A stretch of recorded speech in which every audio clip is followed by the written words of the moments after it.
அனைவருக்கும் வணக்கம். Welcome to குட்டி ஸ்டோரிஸ் பை ஹரி. இன்றைய பதிவில் நாம் பார்க்க இருப்பது கண்ணின் மணியே கலக்கம் என்ன. அத்தியாயம் 5. திருமணம் விதியா சதியா? கௌரவம் மரியாதை என்ற கட்டத்துக்குள் தங்களை அடக்கிக் கொண்ட மிதுனாவின் குடும்பம் அவளை பற்றி பேசக்கூட தயாராக இல்லை. இதை பார்த்த சேதுவின் அப்பா உண்மையில் வெறுத்து போனார். உங்க மகளின் அருமை தெரியாமல் உதாசீனப்படுத்துறீங்க.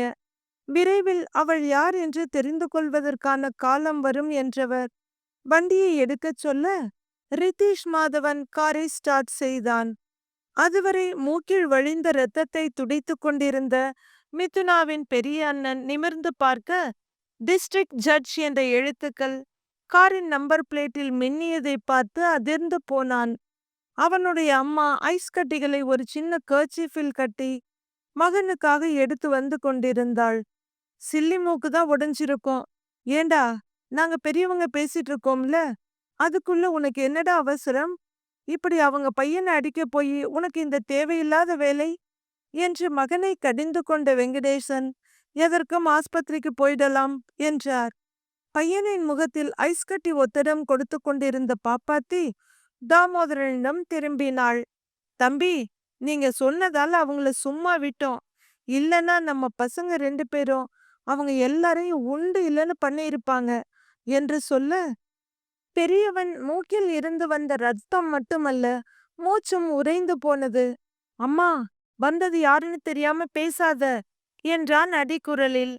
சட்டென்று சுதாரித்து கொண்ட பாப்பாத்தி அந்த பேச்சை அதோடு நிறுத்திவிட்டு மிதுனாவின் பெற்றோரை பார்க்க தாமோதரனும் ராதாவும் இறுகிய முகத்துடன் ஒரு பக்கமாக உட்கார்ந்து விட்டனர். என்னதான் கௌரவம், மானம், மரியாதை, வாழ்க்கை கொடுத்த அக்கா என்று ராதாவின் மனது முழுவதும் நிறைந்திருந்தாலும் அவளுடைய மனது தன் மகளை பற்றி நினைக்க ஆரம்பித்தது. பெற்ற பெண்ணிடம் இன்னும் கொஞ்சம் நெருக்கமாக இருந்திருக்கலாமோ? உண்மையில் மிதுனா அப்படி செய்யக்கூடியவளா என்ற யோசனை எட்டி பார்த்தது. உன் பொண்ணு சரியான தைரியசாலிதாண்டி.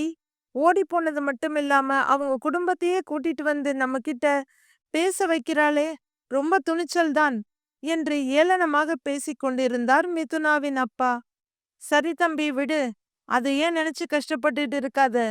ஓடி போன கழுத போயிடுச்சு. இன்னும் சாப்பிடாம பிடிக்காம இருந்தா எப்படி? எழுந்து வா, சாப்பிடலாம். தம்பியின் கையை பிடித்து தூக்கினார் வெங்கடேசன்.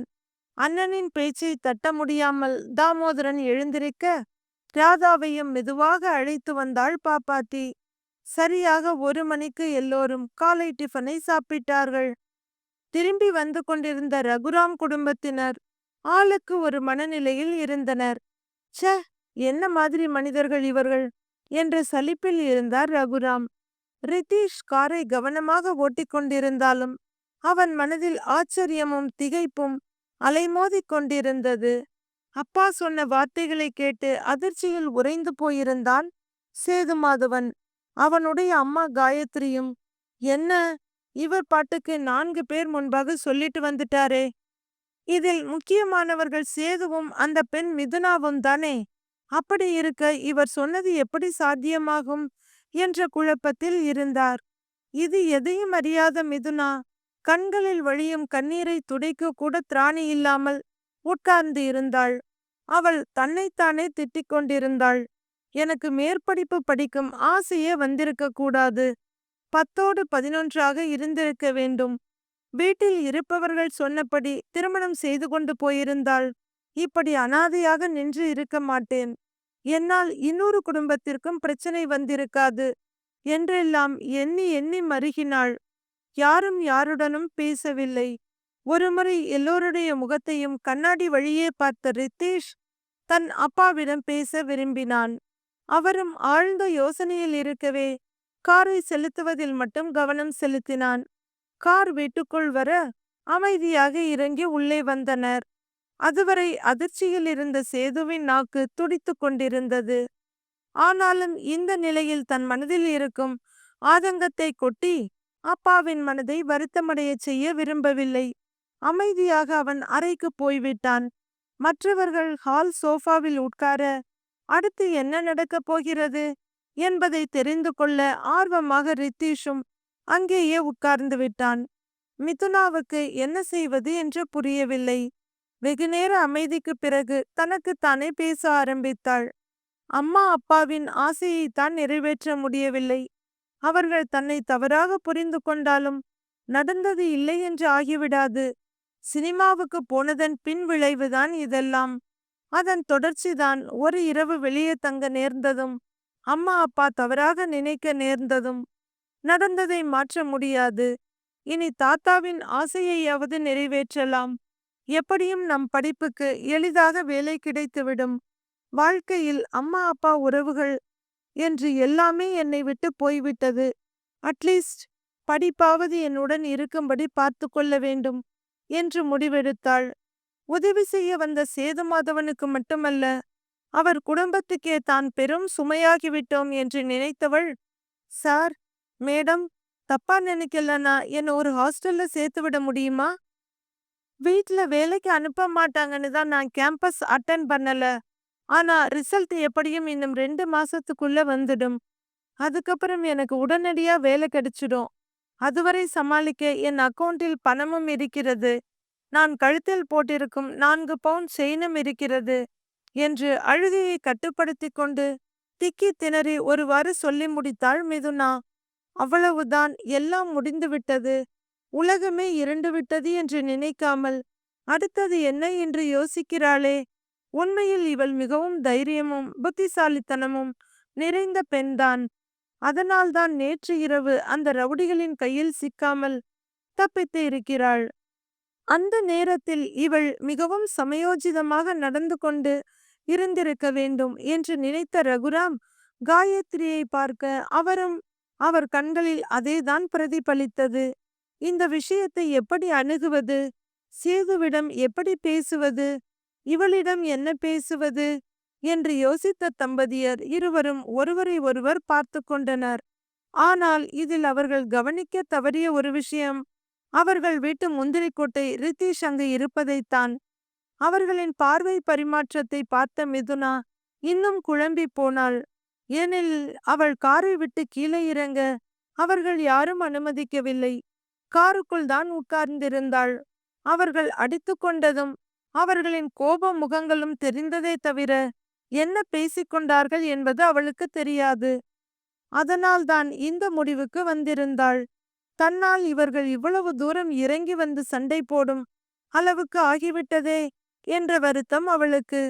மிதுனா சொன்னதை கேட்டதும் அவளை பார்த்தான் ரித்தீஷ்.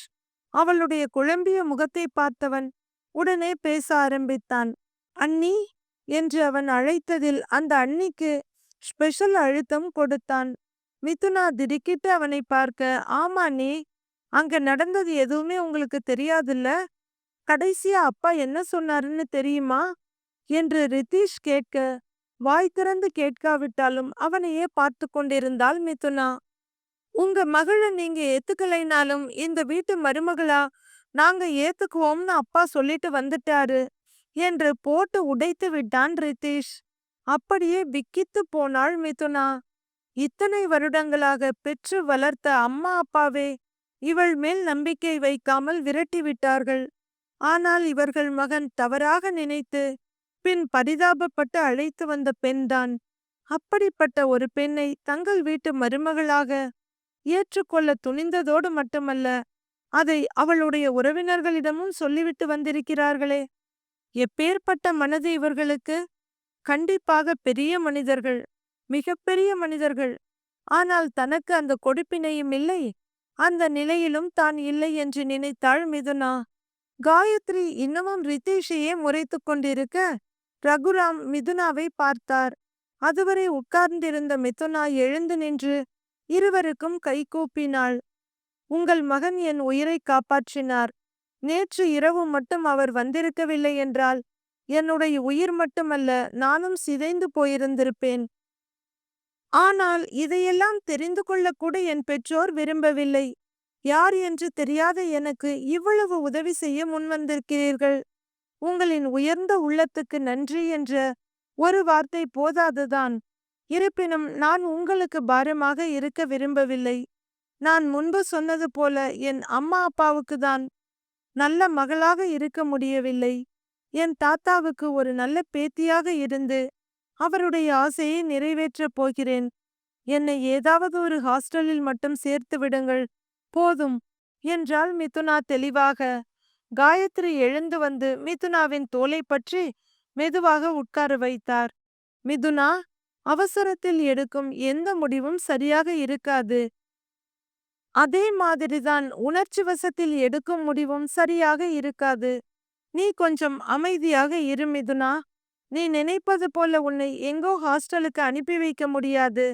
உன் அண்ணன்களை பார்த்தாயல்லவா? வெறி பிடித்தவர்களைப் போல நிற்கிறார்கள். யோசிக்கும் திறன் அறவே இல்லை. இந்த நிலையில் நீ வெளியே தங்கியிருப்பதும் வேலைக்கு போவதும் உனக்கு எவ்வளவு பாதுகாப்பாக இருக்கும் என்று நினைக்கிறாய்? உன்னுடைய அந்த முடிவை விட்டுவிடு. நீ இந்த வீட்டில் முழு பாதுகாப்புடனும் சுதந்திரத்துடனும் இருக்கலாம். உன்னை இந்த வீட்டிலேயே வைத்துக் கொள்வதில் எங்களுக்கு எந்த பிரச்சனையும் இல்லை.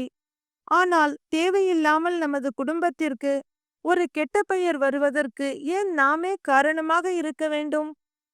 உங்கள் குடும்பத்தில் இருந்து இனி யாரும் எந்த பிரச்சனைக்கும் இங்கு வரமாட்டார்கள் என்றுதான் தோன்றுகிறது. ஆனால் வெளி உலகம் அப்படி அல்ல. மாதவனின் அப்பா பொது வாழ்க்கையில் இருப்பவர். பலதரப்பட்ட மனிதர்களின் பார்வை அவர் மேல் இருந்து கொண்டேதான் இருக்கும். வீட்டில் சம்பந்தமில்லாமல் யாரோ ஒரு பெண்ணை அழைத்து வந்திருக்கிறார் என்று பழி போட பலர் காத்திருப்பார்கள். நாம் ஏன் ஊர்வாய்க்கு அவளாக வேண்டும்? குடும்ப விஷயங்கள் வாசல்படி தாண்டாமல் இருக்கும் வரைதான் குடும்பத்தில் நிம்மதி இருக்கும். எங்களுக்கு தெரிந்து மாதவன் யாரையும் விரும்புவதாக தெரியவில்லை. இருந்தாலும் அவனிடமும் பேசிவிடலாம். காயத்ரி பேச பேச திகைத்து போய் அவளையே பார்த்து கொண்டிருந்தாள் மிதுனா. அண்ணனுக்கு இந்த ஜென்மத்துல கல்யாணம் நடக்குன்ற நம்பிக்கையே இல்லாம இருந்தேன். நடக்கிறது எல்லாம் பார்த்தா அவனுக்கு கல்யாணம் நடந்துரும் போல இருக்கே என்று ரித்தீஷ் கிண்டலாக சொல்ல அவன் தலையில் லொட்டென்று ஒரு கொட்டு வைத்தார் காயத்ரி. இங்கே இந்த கலாட்டா நடந்து கொண்டிருக்க ரகுராம் சேது மாதவனின் அறைக்கு சென்றார். அவன் தன்னுடைய பிரியமான கட்டிலில் படுத்திருந்தாலும் கண்கள் மூடியிருக்கவில்லை. பார்வை எங்கோ நிலை குத்தி நின்றது. சட்டென்று ஏதோ சத்தம் கேட்க திரும்பி பார்த்தவன் உள்ளே வந்து கொண்டிருந்த தனது அப்பாவை பார்த்ததும் எழுந்து உட்கார்ந்தான். அவனுடைய செயலில் வேகம் இருந்ததே தவிர விருப்பம் இருப்பதாக தெரியவில்லை. எப்போதும் அவனுடைய அப்பா வந்தால், அப்பா வாங்க வாங்க கூப்பிட்டு இருக்கலாம்ல என்று வேகமாய் எழுந்து அவர் அருகில் வருவான். ஏண்டா, நான் ஒரு ரூமுக்கு வரக்கூடாதா? அப்படி ஏதாவது ரகசியத்தை வச்சிருக்கியா என்ன என்று விளையாட்டாய் கேட்பார் ரகுராம். இன்று அந்த மாதிரி எந்த சம்பாஷணையும் இல்லை. சேது கட்டிலில் உட்கார்ந்திருக்க அவன் அருகில் போய் உட்கார்ந்தார் ரகுராம். அப்பா, எதற்காக அப்படி சொன்னீர்கள் என்று கேட்க சேதுவின் உதடுகள் துடித்தது. ஆனால் அவரே பேசட்டும் என்று தன்னை அமைதிப்படுத்திக் கொண்டான். மகன் ஏதாவது கேட்பான் என்று எதிர்பார்த்திருந்த ரகுராமும் அவன் நெடுநேரம் அமைதியாக இருக்கவே தானே பேச்சை ஆரம்பித்தார். Sethu, I am very sorry என்று சொல்ல, அப்பா, எதுக்கு சாரி எல்லாம் சொல்லிட்டு இருக்கீங்க? எனக்கு உங்க மேல கோபம் எல்லாம் இல்ல, வருத்தம்தான். நீங்க அப்படி ஒரு வாக்கு அவங்களுக்கு கொடுத்துட்டு வந்துட்டீங்க. இது ஒன்னும் பணம் காசு விஷயம் இல்லையேப்பா. போனா போகுதுன்னு ஒத்துக்கிறதுக்கோ கொடுக்கறதுக்கோ என்றான் சேது. சரி சேது, அதெல்லாம் இருக்கட்டும். நான் கேட்பதற்கு பதில் சொல் என்றார் ரகுராம். சொல்லுங்கப்பா என்ற சேது அவர் முகத்தை பார்க்க, நீ யாரையாவது விரும்புறியா? கல்யாணம் பண்ணிக்கிறேன்னு வாக்கு எதுவும் கொடுத்திருக்கியா என்றார் அவர். அப்பா, அப்படி ஏதாவது இருந்தா உங்ககிட்ட வந்து சொல்லி இருக்க மாட்டேனா? எதுக்காக உங்களுக்கு இப்படி ஒரு சந்தேகம் வருது? ரொம்ப நல்லதுடா. இன்னும் 2 நாட்களில் உனக்கு 26 முடிஞ்சு 27 ஆரம்பிச்சிடும். இது ஒன்றும் ரொம்பவும் கம்மியான வயசு இல்ல. கல்யாணத்துக்கு ரொம்பவே சரியான வயசுதான். நானும் அம்மாவும் உனக்காக ஒரு பொண்ண செலக்ட் பண்ணி கல்யாணம் பண்ண சொன்னா அதுக்கு உன்னுடைய பதில் என்னவா இருக்கும் கேட்டார் ரகுராம். நான் இப்பதான் பிசினஸ்ல லேசா கால் ஊன ஆரம்பிச்சிருக்கேன். இன்னும் பெரிய பெரிய அச்சீவ்மெண்ட்ஸ் எல்லாம் பண்ணணும்பா. இதுவரை நான் யாரையும் அந்த கோணத்துல பார்த்ததும் இல்ல. என் மனதுல அது போல ஒரு நினைப்பும் வந்ததில்லப்பா என்றான் சேது. அப்படின்னா உன் எதிர்காலம் என்பது உன்னுடைய பிசினஸ் மட்டும்தான் நினைக்கிறியா? சேது, குடும்பம் அப்படிங்கிற ஒரு பாட்ட பத்தி நீ யோசிக்க போறதே இல்லையா என்றார் ரகுராம். அப்படியெல்லாம் இல்லப்பா. என்னுடைய கவனம் எல்லாம் பிசினஸ்ல தான் இருக்கு. அதுல ஓரளவுக்கு அச்சீவ் பண்ணினதும் நீங்க சொல்ற பொண்ண நான் கண்டிப்பா கல்யாணம் பண்ணிக்குவேன் என்றான் சேது. உன்னுடைய அச்சீவ்மெண்ட் முடிஞ்சதும் பிசினஸ விட்டுட்டு குடும்பத்தை மட்டும் கவனிச்சுக்க போறியா என்று ரகுராம் கேட்க திடுக்கிட்டு போனான் சேது. சில நிமிடங்கள் அமைதியாக இருந்தவன், அது எப்படிப்பா? கல்யாணமானதும் பிசினஸ் அப்படியே விட்டுட முடியுமா? ஒரு நாணயத்தோட இரு பக்கம் மாதிரிதான் வாழ்க்கைன்னு சொல்லுவீங்கல்ல. அப்போ நம்முடைய பிசினஸ் ஒரு பக்கமா இருந்தா குடும்பம் மறுபக்கமாக இருக்கத்தானே செய்யும்? சந்தேகமாக கேட்டான் சேது. சரியா புரிஞ்சிட்டு இருக்க சேது. அச்சீவ்மெண்ட்ஸ்ங்கிறது வாழ்க்கையில எந்த கட்டத்துல வேணாலும் வரும். ஆனா குடும்பம்ங்கிறது ஒரு கட்டத்துல ஆரம்பிச்சிடணும். நீ இப்ப அத பத்தி யோசிக்க வேண்டிய வயசுல தான் இருக்க. அத மறந்துடாத என்றார் ரகுராம். என்னப்பா சொல்ல வர்றீங்க என்று சேது கேட்க, மிதுனாவ பத்தி என்ன நினைக்கிற? நேரடியாக கேட்டார் அவன் அப்பா.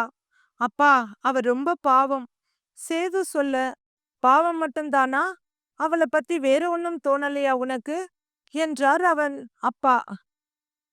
உண்மையிலேயே ரொம்ப நல்ல பொண்ணுப்பா. நல்ல புத்திசாலியும் கூட. அதனாலதான் நான் நேத்து ராத்திரி அவளை தப்பா நினைக்கிறேன்னு தெரிஞ்சும் வீம்புக்காக எதுவும் செய்யாம புத்திசாலித்தனமா நடந்துகிட்டா.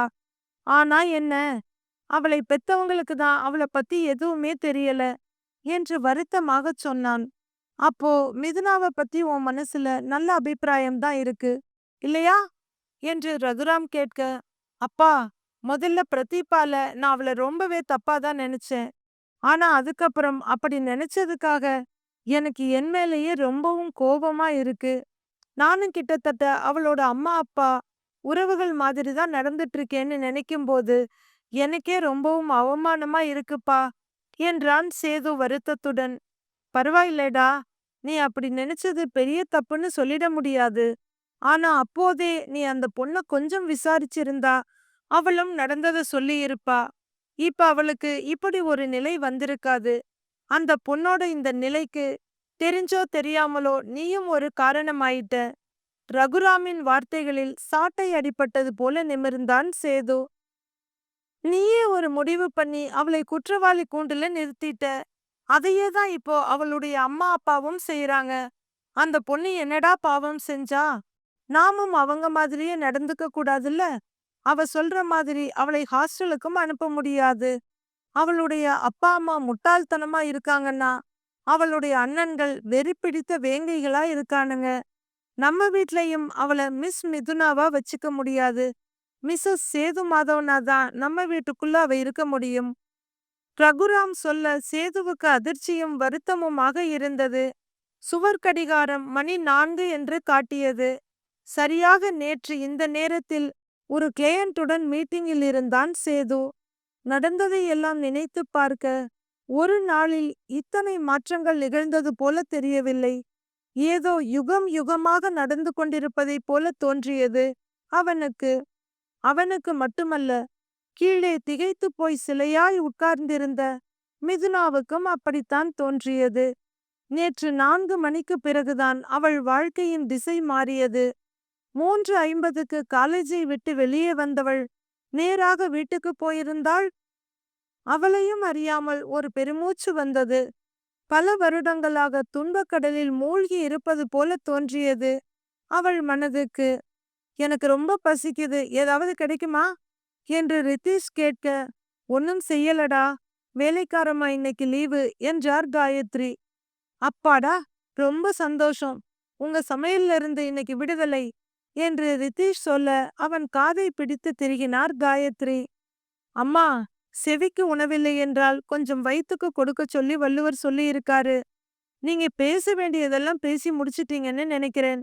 வள்ளுவர் சொன்ன முதல் வேலை முடிஞ்சிருச்சு.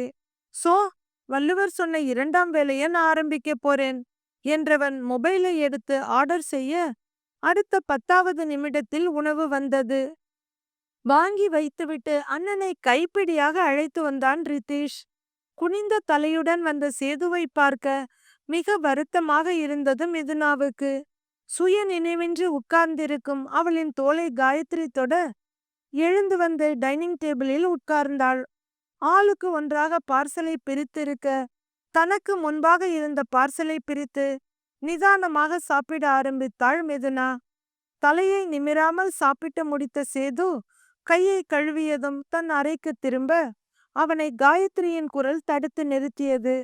மாதவா, உன்னிடம் கொஞ்சம் பேச வேண்டும், இங்கேயே இரு. காயத்ரி சொல்ல பதில் பேசாமல் ஹால் சோஃபாவில் போய் உட்கார்ந்தான். தான் சாப்பிட்டதும் மிதுனாவை அழைத்து கொண்டு காயத்ரி அங்கே வர ரித்தீஷும் ரகுராமும் சேதுவின் பக்கத்துக்கு ஒருவராக வந்து உட்கார்ந்தனர். என்னங்க, அவங்கிட்ட பேசிட்டீங்களா? காயத்ரி கேட்க, நான் சொல்ல வேண்டியது சொல்லிட்டேன் காயத்ரி. அடுத்து முடிவு எடுக்க வேண்டியது அவங்க 2 பேரும் தான் என்றார் ரகுராம். டேய் அண்ணா, நேத்து ராத்திரி சொன்னதுதான். இப்படியே கட்ட பிரம்மச்சாரியா சுத்திட்டு இருக்காம ஒரு கல்யாணத்தை பண்ணிக்கிட்டு எனக்கு வழிய விடு. இப்ப தானாகவே உனக்கு ஒரு நல்ல ஜாக்பாட் கிடைச்சிருக்கு. நீயா தேடி போனாலும் கிடைக்காத வாய்ப்பு இது. அண்ணி மாதிரி அழகான பொண்ணு லட்சத்துல ஒருத்தனுக்கு கூட கிடைக்க மாட்டாங்க. சந்தர்ப்பத்தை நழுவ விட்டுறாதடா அண்ணா. ரித்தி சீரியஸாக சொல்ல சிரித்து விட்டனர் ரகுராமும் காயத்ரியும். சேது கோபத்துடன் தம்பியை முறைத்து கொண்டிருந்தான். அண்ணி, அண்ணன் பார்வையாலேயே எரிச்சிடுவான் போல இருக்கு, என்ன காப்பாத்துங்க என்று ரித்தீஷ் மிதுனாவின் அருகில் வர அவள் பயந்து போனாள். டேய், ஓவர் ஆக்டிங் பண்ணி தொலைக்காம வந்து உட்காரடா என்று மொத்த கடுப்பையும் தன் தம்பியிடம் காட்டினான் சேது. அங்கிருந்து இறுக்கமான சூழ்நிலை மாறி சற்று இலகுத்தன்மை வந்தது. நாங்க சொல்றது உங்க 2 பேருக்கும் எதிர்பார்க்காத அதிர்ச்சியும் சங்கடமுமாத்தான் இருக்கும்னு எங்களுக்கு நல்லா தெரியும். திடீர்னு இப்படி ஒரு இக்கட்டான நிலையில விதி நம்ம எல்லாரையும் கொண்டு வந்து நிறுத்தி இருக்கு. இந்த சூழ்நிலையில இதை தவிர வேறு எந்த முடிவும் சரியா இருக்காதுன்னு தோணுது. நீங்க 2 பேருமே நல்லா படிச்சிருக்கீங்க, நல்ல புத்திசாலிகளும் கூட. உங்களுக்கு நான் சொல்றது நல்லா புரியும்னு நினைக்கிறேன் என்ற ரகுராம் இருவரையும் பார்த்தார். சேது தலையை நிமிரவே இல்லை. மிதுனாவின் முகத்தில் இருந்த திகைப்பு கொஞ்சமும் குறையவில்லை. இதோ பாருங்க, இப்போ இது உங்களுக்கு சரியில்லாம கூட தோணலாம். ஏதோ நாங்க வலுக்கட்டாயமா திருமணம்ங்கிற உறவுக்குள்ள தள்ளுறதா கூட தோணும் உங்களுக்கு. ஆனா பெரியவங்க நாங்க நிறைய விஷயத்தை யோசிச்சுதான் இந்த முடிவுக்கு வந்திருக்கோம். போக போக உங்களுக்கு அது புரியும். உனக்கும் சரி இவளுக்கும் சரி இதுவரை உங்கள் வருங்கால வாழ்க்கை துணையை பத்தி எந்த கருத்தும் இல்லை என்று நினைக்கிறோம். அப்படித்தானா என்று கேட்டார் காயத்ரி. சேது அமைதியாய் அம்மாவை பார்க்க, நான் இதுவரைக்கும் நாளைக்கு என்னங்கிறத பத்தி கூட யோசிச்சதில்லைங்க மேடம் என்றாள் மிதுனா. நாங்க 2 பேரும் உங்களுக்கு சொல்ல வேண்டியதை சொல்லிட்டோம். இதுக்கு மேல உங்க முடிவுதான். எங்க முடிவுல உங்களுக்கு ஏதாவது மறுப்பு இருக்கா கேட்டார் காயத்ரி. சற்று நேரம் கனத்த அமைதி அங்கு நிலவியது. என்ன சேது, மிதுனா, பதிலே காணோம். உங்களுக்கு இதுல சம்மதமா? ரகுராம் கேட்க, அவருக்கு ஆட்சேபனை இல்லைன்னா எனக்கும் என்ற மிதுனாவின் குரலும், அவங்களுக்கு இதுல சம்மதம்னா எனக்கும் என்ற சேதுவின் குரலும் சேர்ந்து ஒலித்தது. ரகுராம் காயத்ரி மட்டுமல்ல, சேதுவும் மிதுனாவும் கூட தாங்கள் சொன்ன இந்த ஒற்றுமையான பதிலால் நிமிர்ந்து பார்த்தனர். அட அட அட, என்ன பொருத்தம்! பேசுற வார்த்தைகள் கூட டேய் அண்ணா, இதுதான் மேட் ஃபார் ஈச் அதர்னு சொல்வாங்களா என்று ரித்தீஷ் கேட்க, இப்போது அவன் முதுகில் விழுந்த அடி ரகுராமுடையது. ஒரு நாள் பொழுதுக்குள் இப்படியெல்லாம் நடக்கும், வாழ்க்கை தலைகீழாக திரும்பும் என்று யாராவது அடித்து சத்தியம் செய்திருந்தால் கூட சேது நம்பி இருக்க மாட்டான். ஆனால் இப்போது நடக்கும் நிகழ்வுகள் அவனுக்கு அதிர்ச்சியும் பிரமிப்புமாக இருந்தது. எல்லா காரியங்களுக்கும் ஒரு காரணம் இருக்கும் என்பார்களே, இவளை இங்கு கொண்டு வந்து சேர்க்க வேண்டிய காரணத்துக்காகத்தான் இந்த காரியங்கள் நடந்ததோ என்று நினைத்தான் சேது. இவள் யார்? எங்கிருந்து வந்தாள்? இனி என் வாழ்க்கை இவளுடன் தானா? இது சாத்தியமா? பார்த்த 12 மணி நேரத்திற்குள் வாழ்க்கை துணையாய் ஏற்றுக்கொள்வது நடக்கும் காரியமா? தனக்கு திருமணம் நடக்கப் போகிறதா? இது விதியா, இல்லை அந்த விதி செய்யும் சதியா என்றெல்லாம் அலைப்பாய்ந்தது சேதுவின் மனது. தன் மனநிலையே இப்படி இருக்கிறது என்றால் பெரும் சூறாவளியில் சிக்கி சுக்கு நூறாக உடைந்து போயிருக்கும் அவளுடைய மனநிலை எப்படி இருக்கும் என்று யோசித்தான் அவன். அம்மா அப்பாவை பார்க்க அவர்கள் இருவரும் ஏதோ பேசிக் கொண்டிருந்தனர். அவர்கள் என்ன பேசுகிறார்கள் என்பது சேதுவின் காதில் ஏறவே இல்லை. ரித்தீஷை பார்க்க அவன் மொபைலில் யாரிடமோ பேசிக் கொண்டிருந்தான். மிதுனாவை பார்க்க அவள் கை விரல்களில் அவஸ்தையாய் நெட்டி எடுத்துக் கொண்டிருப்பது தெரிந்தது. அவள் முகத்தில் வெட்கத்தின் சாயை துளி கூட இல்லை. குழப்பமே குவியலாக நின்று அவள் முகத்தின் வனப்பை முழுவதுமாக மறைத்து கொண்டிருந்தது. அவளிடம் பேசலாமா என்று ஒரு கணம் யோசித்தான் சேது. அடுத்த கணம் அவனை மிக பெரும் தயக்கம் வந்து தடுத்து நிறுத்தியது. வாசலில் கார் சத்தம் கேட்க திகைப்புடன் எல்லோரும் திரும்பி பார்த்தனர். காரில் இருந்து இறங்கி வருபவனை பார்த்த சேதுவின் முகத்தில் சொல்ல முடியாத வெறுப்பு நெருப்பாய் படர ஆரம்பித்தது. தொடரும். கதையை படித்த கேட்ட அனைவருக்கும் நன்றி. கதை பிடித்திருந்தால் லைக் செய்து நமது சேனலை சப்ஸ்கிரைப் செய்து கொள்ளுங்கள். நன்றி, வணக்கம்.